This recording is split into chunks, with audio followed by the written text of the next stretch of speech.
Welcome, everyone.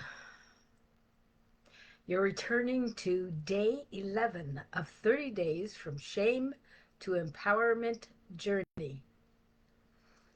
We've explored how shame hides in withdrawal and acts of attacking the self. And today we're going to look at another clever disguise, and that is called avoidance. Because shame isn't always loud. Often it hides quietly behind distraction. So I think you're going to recognize where you might be possibly holding on to shame and having this response. It'll be very um, important for you to really pull the disguise away and be able to let it go.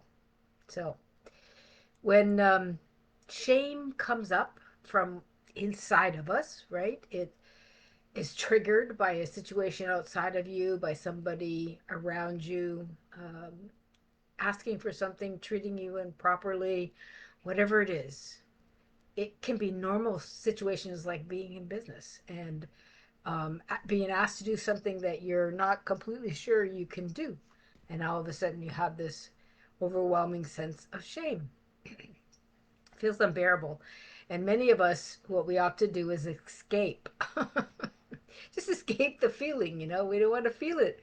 So we find something, just anything to soften the edges. And I'm talking about really normal, typical things like we eat, we scroll on our phone, we go shopping and scrolling on our phone. That's fun. I'm, I'm guilty of that one. We pour a glass of wine, not me, but lots of people will do that just to relax, get rid of that tension of what you're feeling inside. Or we fill up our calendars and we gotta stay productive. We gotta get from point A to point B, and we just keep moving and moving and moving, and without looking at what's really going on inside of ourselves. Um, it doesn't necessarily mean it's destructive every time, but the motivation underneath is what really matters, what you need to pay attention to. So avoidance is really the illusion of safety. You think you've escaped it, but it's temporary relief. It does not heal the situation, and it will come back to bite you in the butt. Sorry, but it will. The feelings just wait around patiently, quietly until we are ready to face them. And what's important really to realize is that we can't selectively numb our emotions because that's what we want to do, right? We don't want to feel them. But when we choose to numb our pain, we also numb our joy and our gratitude and our love and our aliveness.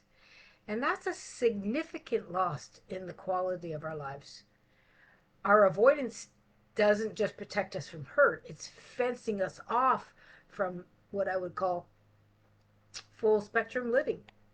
Really, all of the great qualities: joy, gratitude, love, aliveness, vitality, all of these things that, if you're anything like me, these are the things that make life worth living. So, here's what's happening beneath the surface when shame arises. Our nervous system is really perceiving a danger, sense of danger, and it wants to avoid it. Avoiding really becomes the brain's quick fix, right? Turn it off, distract from emotional threat. But what begins as protection actually turns into a pattern, as it does with anything that we co opt in our lives. Each time we escape instead of feel, we reinforce the message that our feelings are unsafe. And that means you're going to tuck them away. You're not going to face them. You're not going to deal with them. You're not going to accept them. You're not going to process them. You're not going to be able to move past them. They're going to just keep coming back. This pattern is a shame defense that women in particular often adopt. And I want you to hear that clearly, ladies. We do this in a way that men do not. They do not get this messaging like we do when we're younger. Um, Women also use spiritual or psychological avoidance to maintain control. Like, I'm staying positive. I'm staying strong. I'm just fine. You ask them how they are. I'm just fine. But beneath the composure is often that ache that says, I don't feel safe being vulnerable. That's going on for most women. That's just my experience in the people that I've met and worked with and coached.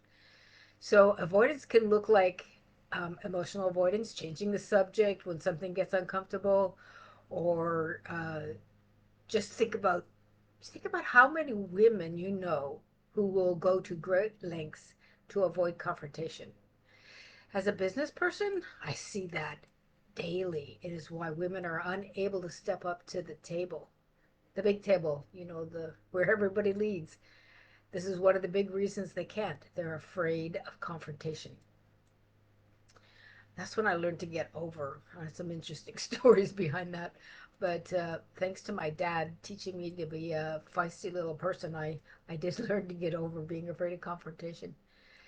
Um, Women have behavioral avoidance, staying endlessly busy, so there's no time to feel what's going on underneath. Unfortunately, that wears out your mind, wears out your body and your emotions, and leaves you basically exhausted. Digital avoidance. Again, I've mentioned this before, hours of scrolling that literally blur time and emotions. And you wake up and you think, or you're get to the end of the day and you're like, where did all the time go? You can't even account for the hours that have passed. And you won't look at your dang phone and see that, well, I spent like 10 hours on on social media. Holy crap.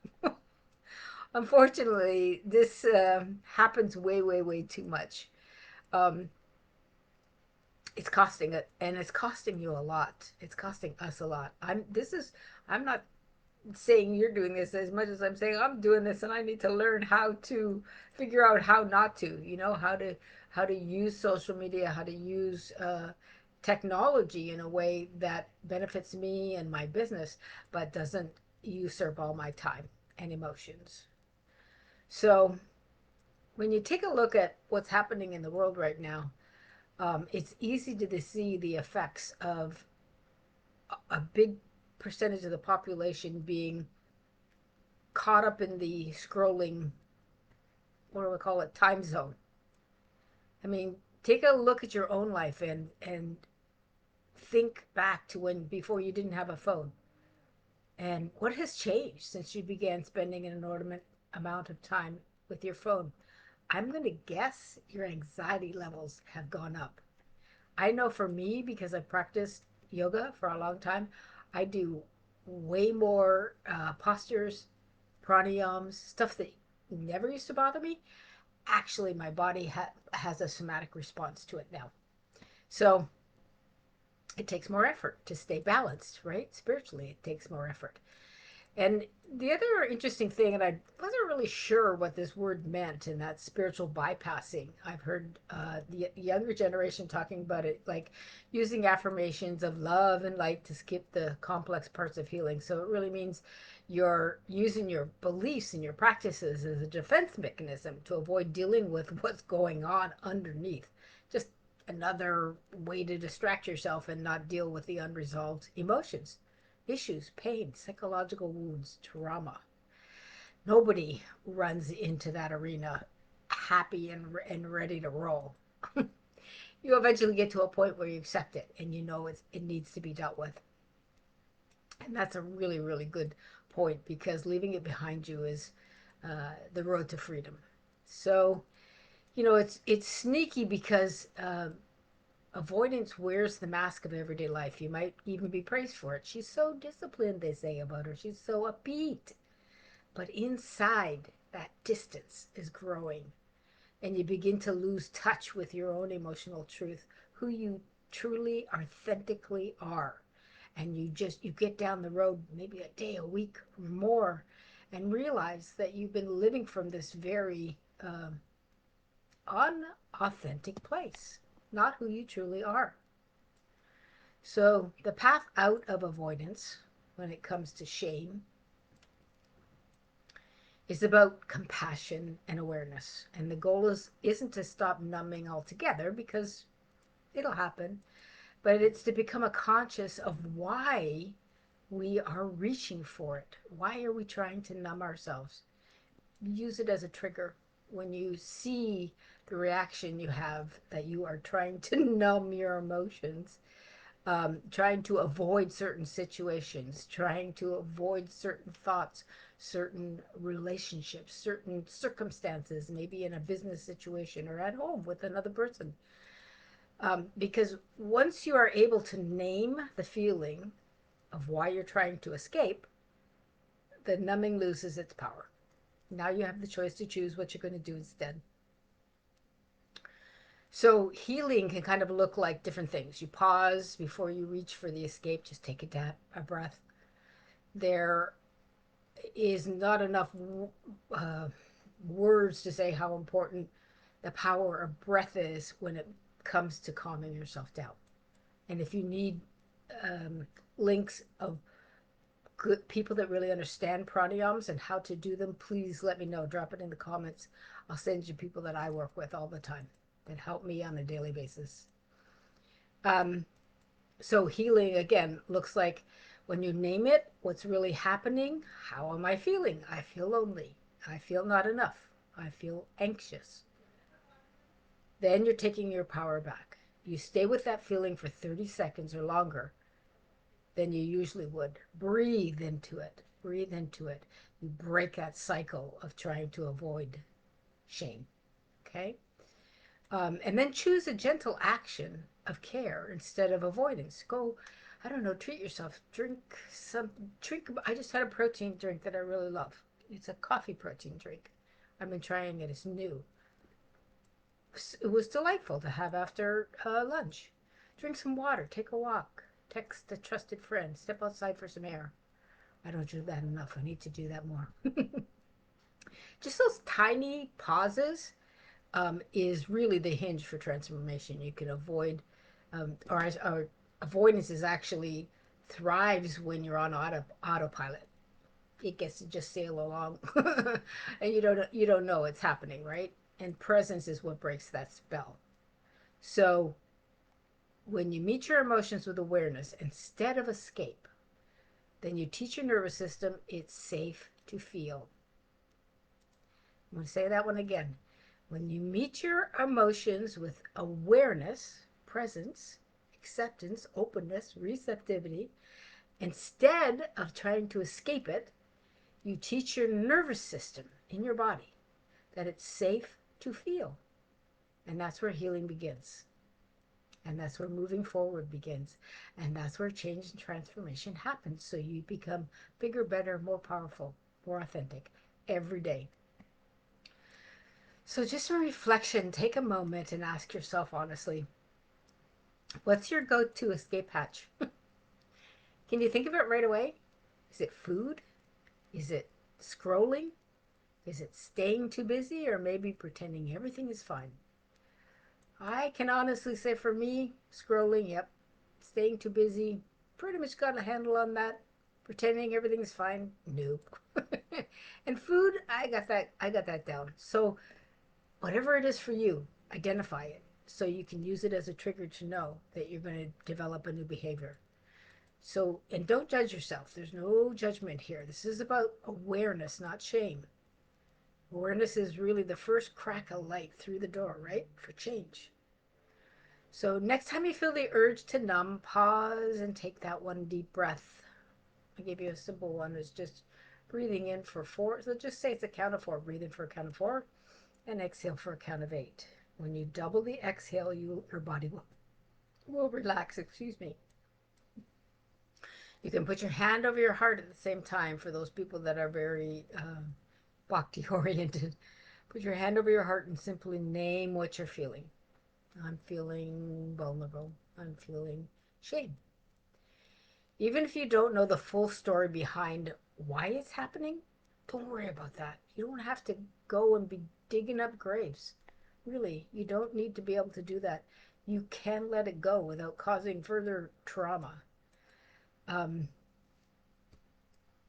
okay, so even if you don't know the full story behind it, let me say it again.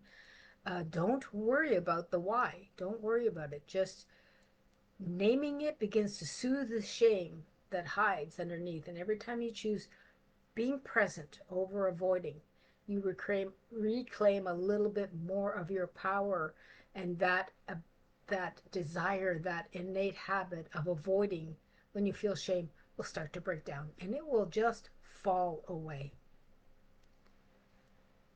So, shame in disguise is still shame, ladies. But once you really see it clearly, it starts to lose its hold on you. I promise. Do these exercises, get your workbook out, write down that thing that comes to mind when you say, what is your go-to escape hatch? Write it down. That's where your trigger is. This is also your turning point. This is your crux of transformation. This is where you're going to see the change. Every time that trigger comes up, you're going to do something different. So I hope that helped. Thank you for showing up today. Tomorrow we'll explore the final stage here, and that's when shame energy flips outward and shows up as blame or criticism. You're not going to want to miss it. Hope you're enjoying this series.